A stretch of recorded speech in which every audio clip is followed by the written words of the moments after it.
Shalom, selamat malam Bapak Ibu Saudara-saudari yang kasih Tuhan. Jumpa kembali bersama saya Z Ferry dalam Renungan Malam Pendeta Dr. Erastus Sabdono. Malam hari ini bertemakan kebocoran hidup. Tidak sedikit orang percaya yang bertanya-tanya, mengapa begitu sulit untuk bisa mengalami Tuhan atau merasakan hadirat Tuhan. Jangankan dalam keseharian, dalam doa pun rasanya Tuhan tidak terjangkau. Tuhan tidak terjamah. Hal ini telah membuat banyak orang merasa bahwa Tuhan memberi kasih karunia atau anugerah khusus terhadap orang-orang tertentu untuk bisa mengalami Tuhan dan merasakan hadirat Tuhan. Sedangkan bagi jemaat tidak bisa mengalami Tuhan. Tentu saja itu pendapat yang keliru. Lalu apa masalahnya? Mengapa kita bisa begitu sulit merasakan hadirat Tuhan? Rasanya Tuhan itu sepertinya tidak ada. Seakan-akan tidak ada. Sekalipun seorang hamba Tuhan yang sudah berkhotbah ribuan kali, bahkan sudah sering mengusir setan, mendoakan orang sakit, atau melakukan mukjizat, tetapi di dalam hati kecil masih muncul pertanyaan, mengapa rasanya Tuhan tidak ada? Sejujurnya dalam doa pribadi juga kadang-kadang kita merasakan Tuhan tidak terjangkau. Ternyata masalahnya adalah karena terjadinya banyak kebocoran di dalam hidup kita. Kapan itu terjadi? Ketika kita melakukan hal-hal yang Tuhan tidak kehendaki kita lakukan, walaupun itu bukan sesuatu yang melanggar moral, walaupun itu sesuatu yang sederhana dalam standar umum dan bukan sesuatu yang salah, tetapi kalau Tuhan tidak ikut menikmatinya, Tuhan tidak hadir, dalam arti Tuhan tidak bersama dengan kita melakukan hal tersebut, itu berarti ada kebocoran dalam hidup kita. Maka mestinya hal-hal yang tidak perlu kita lakukan, jangan kita lakukan.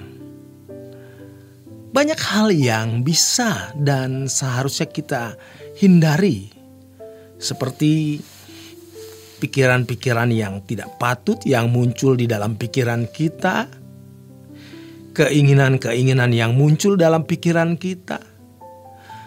Sebenarnya ini merupakan persiapan untuk ada di hadirat Allah yang Maha Kudus.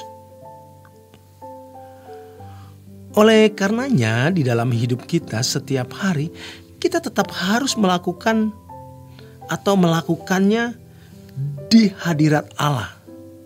Dengan catatan bahwa segala sesuatu yang kita lakukan itu bersama dengan Tuhan. Tuhan berkenan. Sebab segala sesuatu yang kita lakukan itu harus merupakan pelayanan dan pengabdian kita kepada Tuhan. Bukan sesuatu yang terpisah dari hadirat Allah. Itu bagian dari pengabdian dan pelayanan kita bagi Tuhan. Itulah sebabnya firman Tuhan mengatakan, jika engkau makan atau jika engkau minum atau jika engkau melakukan sesuatu yang lain, lakukanlah semuanya itu untuk kemuliaan Allah.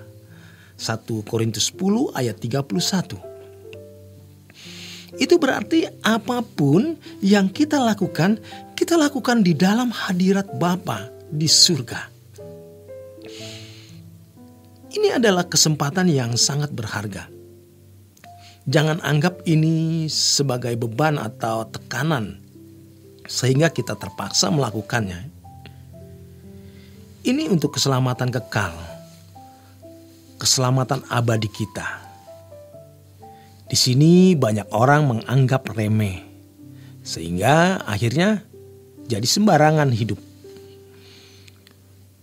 Maka untuk menghindari kebocoran tersebut, kita harus mempersempit ruang hidup kita.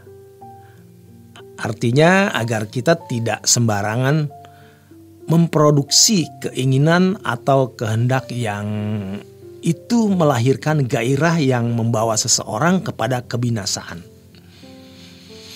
Ini tergantung kita, bukan tergantung Tuhan.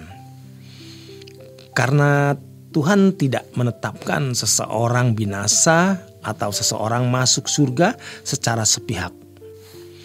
Sebagaimana Adam dan Hawa diberi kehendak untuk menentukan nasib kekalnya, bahkan nasib seluruh keturunannya. Demikian pula kita harus mempersempit ruang hidup kita. Artinya kita harus mengalokasi pikiran, perasaan kita untuk memproduksi kehendak-kehendak yang hanya sesuai dengan pikiran dan perasaan Allah. Perjuangan yang terus-menerus harus kita lakukan supaya kita terbiasa untuk memiliki gairah yang benar. Gairah yang sesuai dengan yang dikatakan Tuhan Yesus. Gairah mengumpulkan harta di surga, bukan di bumi. Seperti yang ditulis dalam Kolose 3 ayat 1 sampai dengan 3, yaitu mencari dan memikirkan perkara-perkara yang di atas. Oleh sebab itu, kita harus menghindari keadaan kita yang bisa menyimpang karena kebocoran-kebocoran yang tanpa sadar kita lakukan. Maka kehendak bebas yang kita miliki ini harus kita ciptakan untuk kesukaan hati Allah. Menyukakan hati Allah merupakan satu-satunya keinginan kita. Sekarang keinginan kita batasi. Ruang hidup kita persempit agar kita dapat menyukakan hati Allah. Hidup kita di bumi ini tidak lebih dari 70 sampai dengan 80 tahun. Durasi yang singkat ini harus diisi dengan kewaspadaan akan berbagai kebocoran yang bisa terjadi. Masalah berikutnya adalah bagaimana kita bisa tahu bahwa itu adalah sebuah kebocoran. Untuk yang satu ini, kita membutuhkan kepekaan. Tetapi kalau kita punya komitmen untuk hidup dengan dengar-dengaran, hidup suci, hidup berkenan kepada Bapa, maka pasti Roh Kudus akan memimpin kita untuk mengerti. Kalau ada kesalahan yang pernah kita lakukan, Bapa bisa memakai kesalahan itu untuk menyempurnakan kita.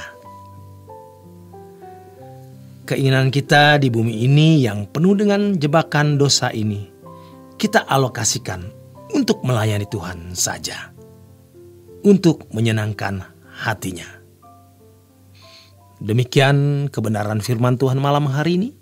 Selamat berjuang, selamat beristirahat. Tuhan memberkati.